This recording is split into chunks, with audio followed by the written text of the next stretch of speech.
love our countries. And do we love Africa? Yes, we do. That's why we are sitting here. When we see the human rights abuses that are going on in Africa, when we see the corruption, and yet 40% of their GDP and budgets in Africa are actually your own transmissions, the monies that you send from these countries where you are living as diaspora. We have a right to question what's going on in Africa. And I can sit here and tell you that Museveni and Kagame think that Congo is an annexed district to them. And so they have a right to do the things they are doing in Congo, plundering Congo, raping the women, and Congo becoming an epicenter of rape. So where is the leadership in all this? Just look at the Human Development Index, the poverty report for this year, 2014. All these countries, led by these strong men, actually they fall in the low income. They are the poorest countries. The people there, I'll leave you with this question, and these are the questions I ask. Do these leaders see their citizens who are suffering, the 80% who are living on under $1 a day? Do they hear them? Does what they suffer really matter to these leaders? We are speaking out to the American people. We want to have the American connection so that they appreciate where their tax dollars are going in sustaining these strong leaders. We need institutions, yes. Recently in Uganda, 3 laws were passed.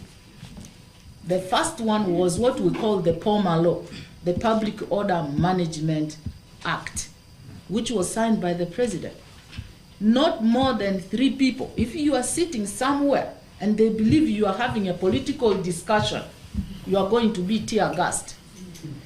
The next one was the Anti-Pornography Act, and you have seen how people have been tear gassed in the city. You can go on the internet and find that out.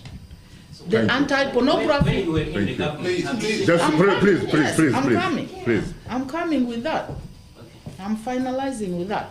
And recently, again, with the Anti-Pornography Act, the minister in charge of ethics went out and said this was a miniskirt law.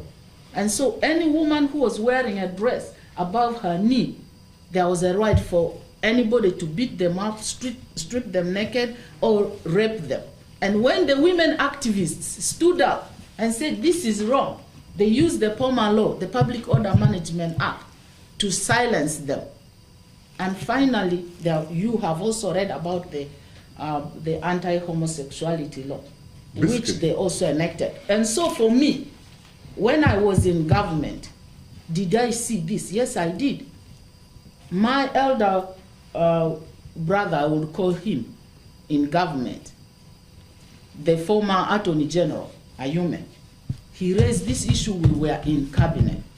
We challenged some of the things that were happening. I challenged the National Social Security Fund, which was being stolen, $5 million. The record is there. And who was stealing the money? Who was specifically stealing the money? The president, his brother, and the wife, they were sending people to me and asking me to give them the money. I don't know where the money is. I was only a political leader overseeing this fund, which actually was being contributed to poor workers who are working in coffee, tea, and sugarcane factories. What did you do about it? What did you about it? I stopped it. There was a judiciary system. Yes. Did you go report to the police or?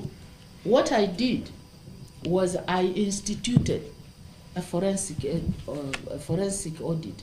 The information is there. The records are there.